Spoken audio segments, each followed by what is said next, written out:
Voilà. Et généreux pape, monsieur le pape Bakary Sissoko, qui nous fait vraiment l'honneur d'être parmi nous. Il est notre professeur, philosophe. Et le reste, lui-même, il va vous en parler parce que c'est un homme admirable qui a un esprit de synthèse, un homme de tout terrain. Et quand il doit intervenir, il est un franc-parler, mais un franc-parler avec justesse et de façon intelligente. Et je crois que nous devons rendre à César ce qui lui est dû. Et c'est un homme très humble et qui a du respect pour toute la communauté et au-delà. Et la paix, elle commence aussi par le respect de l'autre. Et il nous fait vraiment, il nous représente. Il fait le témoignage de ce respect, de cette humilité. Je vous remercie. Monsieur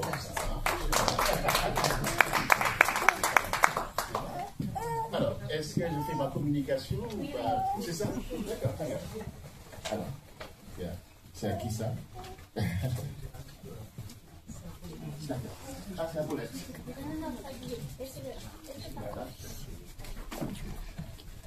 Alors, merci beaucoup, vraiment merci, c'est trop d'honneur. Je suis Pape Bakary Sissoko, je suis philosophe, je suis animateur de Café Philo. J'enseigne la parentalité depuis plus de 25 ans à travers le monde. J'ai créé le café de philosophie de Papeete Tahiti.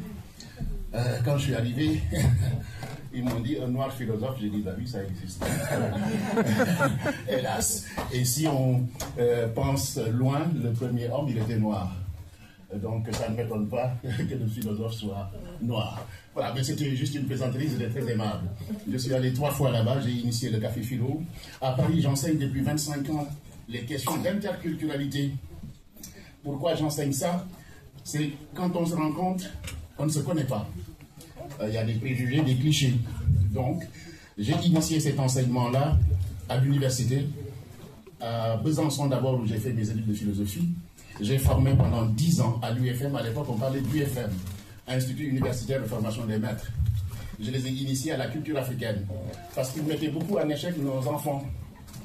Juste une chose. En Afrique, on ne regarde pas l'ancien dans les yeux, comme un nazi. En France, quand vous le faites, quand vous ne le regardez pas, on dit qu'il est hypocrite. C'est ce qu'on appelle un conflit interculturel né de l'ignorance. On en a parlé aujourd'hui. On a tout le temps parlé de l'ignorance. Quand on est ignorant, ben, on devient méchant. Quand on est ignorant, on crée des clichés et ce n'est pas bon du tout. Donc je travaille sur ça pour... le philosophe prend le marteau de Nietzsche et il casse. Il expose, il montre pour qu'on voit simplement que nos différences ne sont pas des freins, mais au contraire, des sources de convergence. J'aime beaucoup notre ami Jaffé, qui est toujours dans une réflexion où il dit il ne sait pas, mais il sait tout. Hein, notre ami. J'aime beaucoup votre façon de parler. Et je suis encore très content, pourquoi? Parce que voici plus de 20 ans que je connais quelqu'un qui est né de peau blanche, de parents noirs, et elle est à Bruxelles. Et on fait des conférences en visio. Et quand j'ai su que je venais à Bruxelles, j'ai dit, il faut que je l'appelle. Elle est résiliente. Elle a été élue ici, à Bruxelles. Elle est élue ici. Et j'ai voulu qu'elle soit là avec moi. Je finis mon speech, et puis viens après prendre le micro. Maintenant, je vais vous dire ce que j'ai écrit. Alors, attachez vos ceintures, ça va bousculer un peu. Bien, ça va décoller. Comme dit la reine-mère, non, ça va aller. Je commence par un texte fort issu de la charte du Monnet. Je pense que c'est Guillaume qui en a parlé hier. C'est une charte de 1236. C'est la première déclaration des droits de l'homme que souvent on oublie. Quand j'enseigne dans les banlieues, je leur dis qu'il faut avoir les reins solides. Les reins solides, ce n'est pas le coup de poing, c'est le savoir. Il faut aller lire, rencontrer Madame Capéo, rencontrer Paulette, rencontrer Annie, rencontrer différentes personnes. On apprend toujours. Notre artiste, on apprend toujours. Toute vie est une vie. C'est la charte du Mandé. La paix est une co-construction. En général, quand on parle de paix, on voit illico son opposé, la guerre. Je voudrais rapidement dire qu'il faut penser la paix.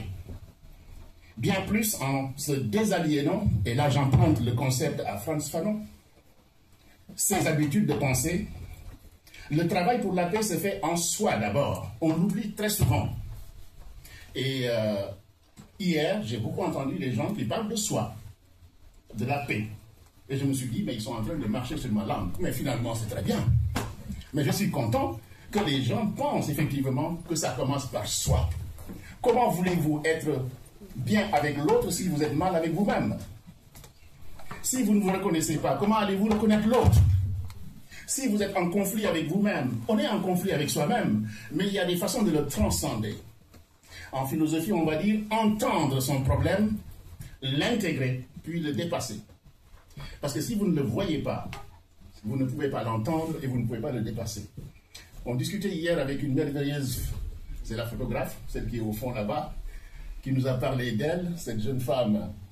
Ça m'a beaucoup touché votre propos, cette résilience que vous avez, cette capacité à entendre les relations qui vous ont unis avec la famille et à devenir ce que vous êtes, et l'enseignement que vous prodiguez à travers les arts.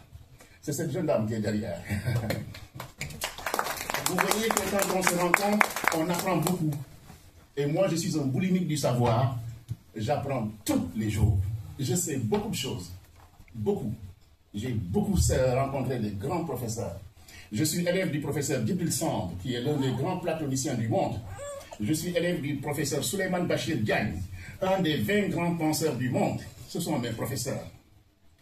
Ce sont mes professeurs et j'en suis fier. Ce sont des Africains qui sillonnent le monde.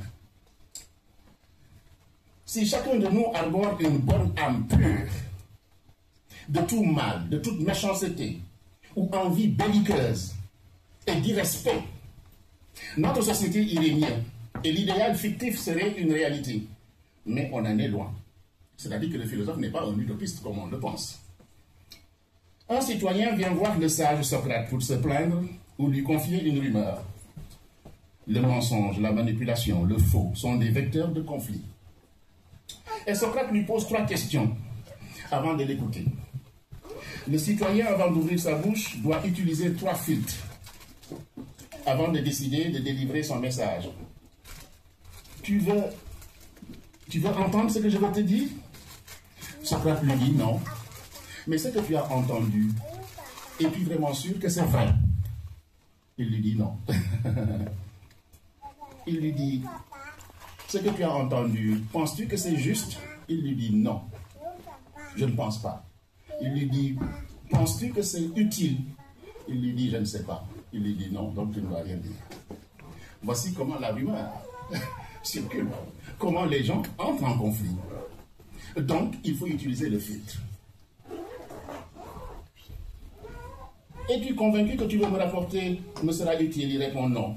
La leçon, avant de parler, utilise ce filtre.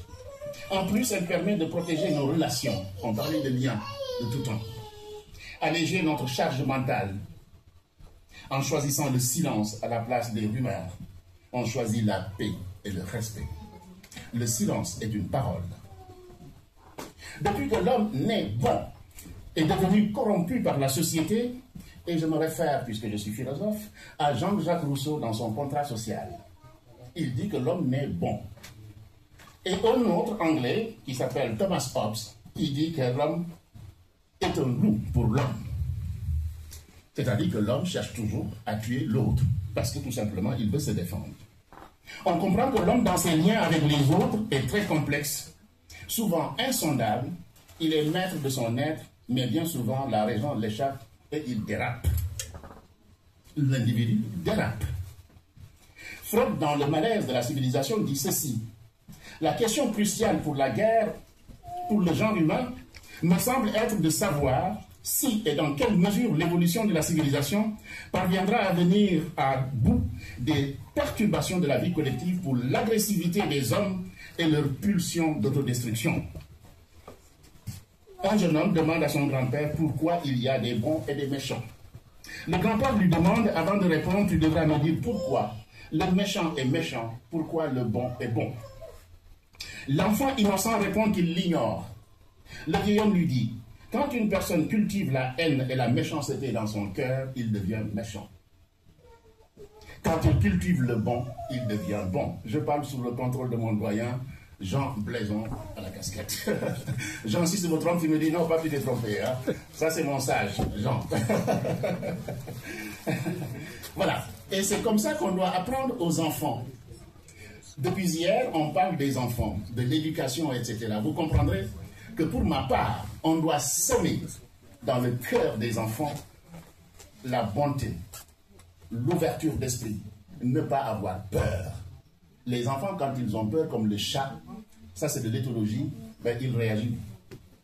Donc apprenons effectivement la confiance qui passe par le savoir, la relation, sans conflit, etc.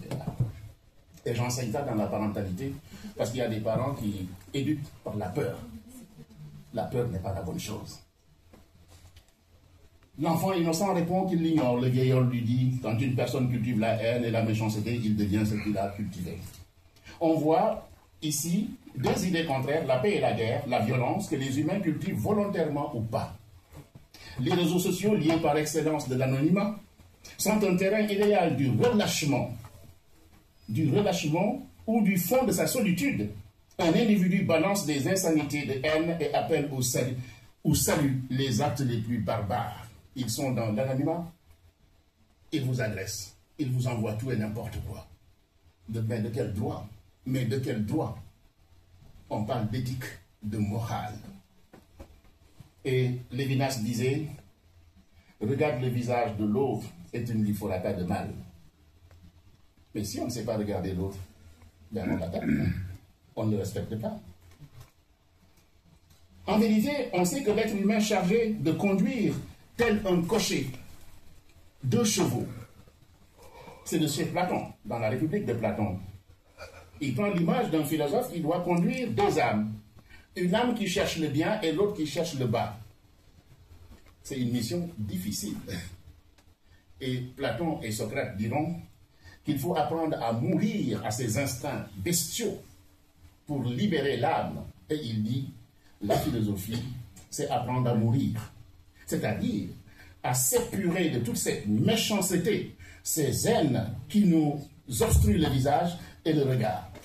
Parce que quand on a le regard clair, ben on va aimer l'autre, on va semer la paix. Et ça, c'est extrêmement important. Et dans toutes les philosophies asiatiques, africaines, occidentales, ce travail existe. Mais nous ne voulons pas le voir. La guerre n'a jamais permis autre chose que le désordre, la haine, la violence, l'instabilité, le stress et la peur. On sait aussi que la guerre est une économie. Et certains veulent faire des richesses en étouffant la paix pour exacerber la guerre. C'est de l'actualité. On veut ériger la vérité en puissance. Je suis fort, je tape sur toi. Je suis fort, je tape sur toi. Et dans la philosophie, on dit la force ne fait pas loi. Il y a le droit international, Madame Kakeo est une juriste, connaît très bien ça, mais il y a beaucoup de gens qui outrepassent le droit. Maintenant, au nom de la puissance, suivez mon regard. Suivez mon regard, vous êtes tous intelligents. Regardez ce qui se passe dans ce monde-là, c'est pourquoi je suis extrêmement content aujourd'hui d'être là et de prononcer ce propos. Parce que la paix, aujourd'hui, vous savez, cette grande musique de Quincy Jones, We Are the World, tout le monde le chante aujourd'hui.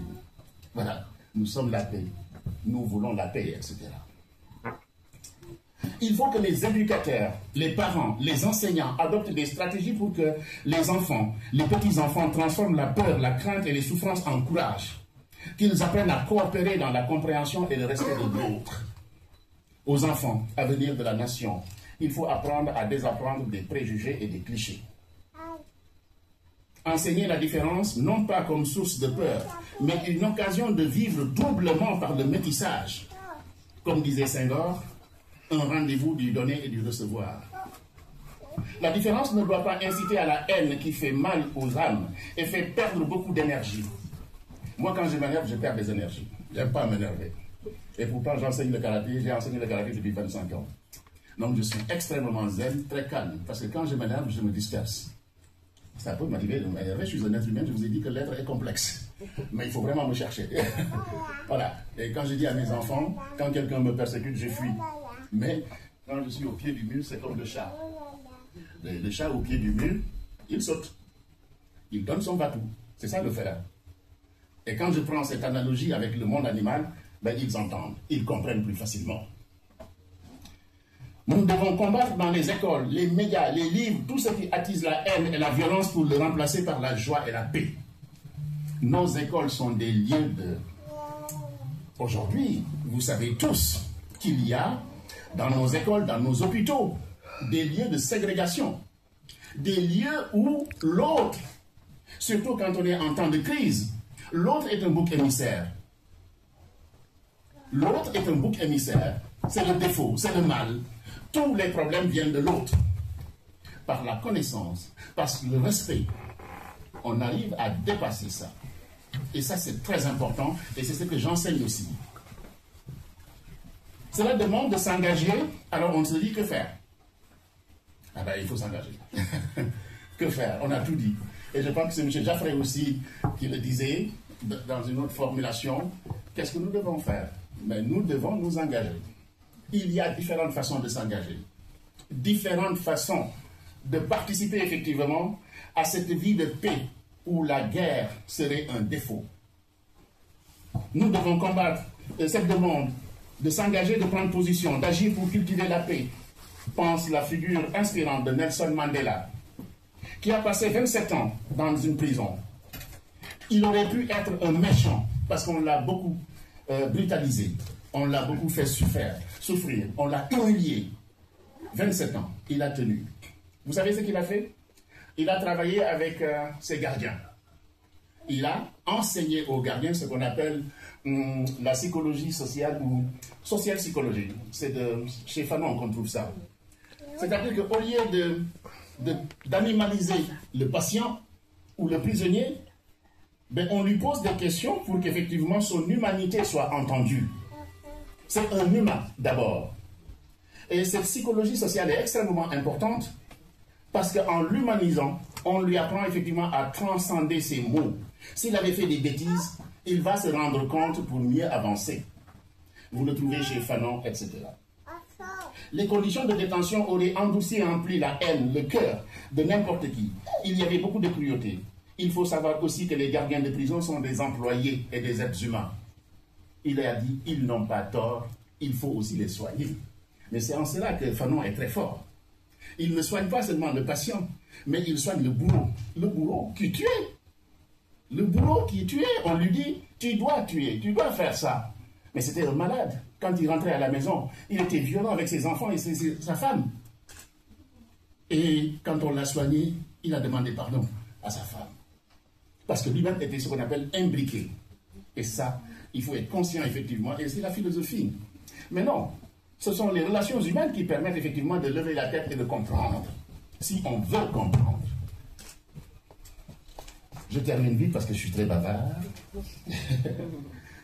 Il faut rompre avec l'isolement et donner l'occasion aux gens de créer des liens, d'agir, d'interagir pour vivre ensemble. Ainsi, les relations entre prisonniers et gardiens, je passe là-dessus. La culture de la paix est une culture de la différence et le respect dû à chaque être sur Terre. Il ne faut pas oublier non plus que dans la culture de la paix, que l'environnement et la nature subissent les effets des humains qui, comme un boomerang, nous reviennent sous différentes formes. Changement des règlements climatiques, saison, canicule, sécheresse, incendie, inondation, éboulement de terre, etc., etc., etc. Vous en avez tous parlé ici. Vous avez véritablement épuisé le sujet, puisque aucun sujet n'a été occulté. L'économie durable en Afrique, un levier de développement pour l'avenir et vecteur de paix. Parler de durabilité économique revient à viser un développement équitable qui intègre l'inclusion, l'égalité des conditions de travail une économie stable pour promouvoir une croissance responsable qui répond aux besoins présents sans compromettre ceux des générations futures. Madame du Cameroun, la mère, j'allais ajouter que la corruption ne nous aide pas dans nos pays, et c'est pourquoi quand vous avez dit que beaucoup de gens ne mangent pas, ne tiennent pas debout, vous avez parfaitement raison. Ça fait 25 ans que je le dis. 25 ans que j'ai des conflits avec mes compères intellectuels, mais ils ne sont pas bien armés. Parce qu'ils vont dans les villes. Moi, je vais dans les villages. Moi, je vais dans les villages et je vois. Et je rencontre l'artiste qui peint.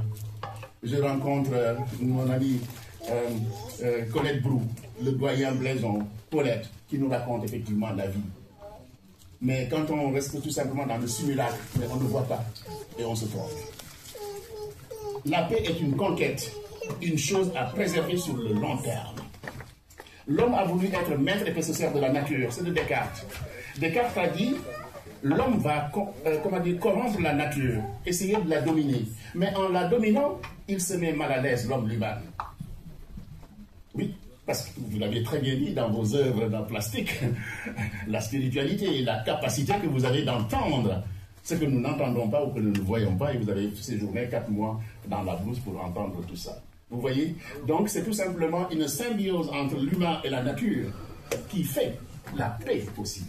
Mais si vous ne comprenez pas, vous êtes dans le désordre. Les sociétés africaines ont mis en place des systèmes de médiation traditionnels. Ceci, Paulette, une fois, c'était l'objet d'une conférence à la mairie du 15e. Et le doyen Louboudien était là justement pour parler de médiation. Et il faut le rappeler. On connaît ici et là le cousinage à plaisanterie. On connaît effectivement le totémisme. Toutes ces choses qui permettent effectivement aux uns et aux autres de vivre ensemble dans la tradition. On n'a pas besoin de la modernité. Pierre Rabhi parlait de simplicité de la vie. La vie simple. Mais quand on sophistique la vie, c'est là où effectivement on introduit des ingrédients qui sont des corruptions. Mais quand on est simple, on vit simplement. Simplicité ne veut pas dire simplisme. Partout à travers le monde, des comportements de notre temps pérennisent et portent atteinte aux humains. Il faut subir et se conformer aux traditions et coutumes. Je pense au mariage arrangé, aux violences faites aux femmes, à l'excision, au balafre, au gavage des femmes, au meurtre pour mariage non autorisé, au sacrifice humain contre les albinos, les personnes atteintes d'albinisme. Tout ça, en parler, c'est parler de la paix. Celui qui ne parle pas de ça ne peut parler de la paix. Une action concertée, fruit du dialogue, permet de trouver des solutions et c'est ce que nous devons enseigner aux enfants. Ne pas frapper, mais dialoguer. Il faut combattre l'ignorance et la peur. Il faut respecter l'autre, il faut introduire l'éthique dans les actions, mesurer les biens, ce qui peut douter hors de toute idée, la guerre, la querelle et les conflits. Le monde est fatigué de guerre, on est fatigué de guerre. J'étais avec une collègue vendredi, elle m'a dit, M. Sissoko, je suis fatigué, mais je ne sais pas de quoi. Je lui dis, c'est tout simple, l'environnement fatigue, c'est que ça nous pèse. Je ne peux pas voir Mme Kakeyo souffrir et être bien. C'est pas possible. Quand on est humain, quand elle n'est pas bien, je ne peux pas être bien. Mais c'est pas possible. Voilà. Je veux sentir que tout le monde va bien pour que je sois bien. Je vous disais hier que quand on envoie tout le temps de l'argent en Afrique, ça veut dire qu'on les tient dans une sorte de domination, une précarisation. Alors que si on leur donne du travail, que chacun ait son salaire, on va, merci beaucoup, c'est bien. Et c'est bien. Le monde est fatigué de guerre, a trop cherché à innover. L'homme s'embarque et se perd. Dans ce contexte, comment faire pour être en paix? Il faut revenir à la vie simple, qui n'est pas simplisme, mais une vie apaisée, paisible, sereine et communautaire. De nouveaux modèles de sociétés humaines se créent ici et là pour une vie harmonieuse. Terminons ce petit laïus en citant Martin Luther King. Je rêve que mes 4 enfants vivront un jour dans un pays où on ne jugera pas la couleur de la peau, mais la nature de leur caractère. Mais en réalité, je vais terminer par, cher ami, tu m'excuseras, ce petit bouquin, Indignez-vous, du grand Stéphane Hessel. 3 € ça coûtait à l'époque. Je l'ai lu plus de 50 fois. Où il nous enseigne, il dit qu'il ne pouvait pas partir sans nous parler. où il enseigne le droit de se résigner et de se révolter. Et il enseigne la non-violence, où il enseigne l'éthique. C'est un doyen qui a beaucoup voyagé. C'est pourquoi il a osé nous parler, parce que le monde occidental a une autre relation avec la personne âgée. Mais par son expérience de diplomate international, il sait que le sage ne doit pas partir sans transmettre un message. Et il nous a dit, prenez soin de vous, battez-vous, organisez-vous comme vous le faites, comme vous nous le proposez. Organisez-vous, unissez-vous, Ubuntu. Ubuntu. Unissez-vous et faites quelque chose. Prenez soin de vous, décidez, agissez. Les organisations sont là, on peut fréquenter les organisations. Mais quand on reste dans l'attitude stérile du spectateur, ça c'est un crime. Il faut agir. Voici ce que je voulais dire. Merci.